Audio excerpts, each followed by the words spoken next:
this was my time to take my power back.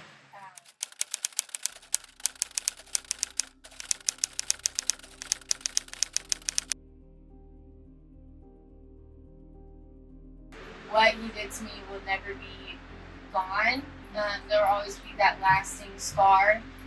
But, it's my turn to figure out what my future holds, and he won't be a part of that. He did write me a letter while he was incarcerated, technically to my mom and me, and I still have that. But other than that, we haven't spoken. I never wrote him back, obviously.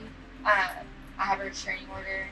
We haven't spoken since then, and he never got the opportunity to respond back to me. And I do kind of feel like I missed out on some closure as far as the dad part goes. Because I like to say, like, if I could split him in two and put the abuser away but keep my dad, like, I would. And that's so hard. That's hard to admit, and that's hard to navigate. So it was just like I literally woke up one day and I was just like, I'm done. My freshman year was coming to an end.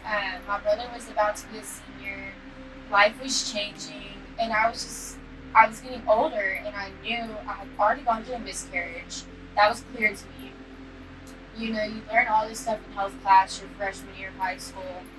That hit for me, and just looking around, wondering like who else is going through this, who else has experienced this, and like just not wanting to live in fear anymore. I was just so done. I think I had grown to the point where I knew my mom, and I knew her sobriety, and I knew it wasn't going to be affected because of this. I knew she was stronger than that, and so that was I think I just got smart. Like, if we have to burn the whole family down, let's burn it down.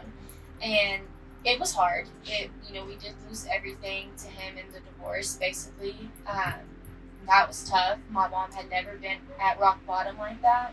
But she's never blamed me. Not that she would, but she never made me feel like a burden because I spoke up, even though she went and had to work at a factory. She was pulling 12-hour shifts, and so I can only imagine how humiliating that was for her to be like, oh, I'm not strong enough to do this on my own. But she also showed me that asking for help is okay. And, I think I got older and I just was done. So I had a lot of friends. But, sometimes I would sit there and be like, do you know me as the girl that got raped? And that was hard. That was hard to navigate. It was something I didn't move so openly with. I didn't talk about it a whole lot. I never imagined even going to school and talking about it. I remember senior year, and I was graduating, and I had signed to play soccer at Midway, and I was like, you know what, like, I'm not taking my story with me. It's a new beginning. No one's gonna know about it. And then Roe v. Wade was overturned, and it was just like, well, here's another piece of my story that you probably didn't know.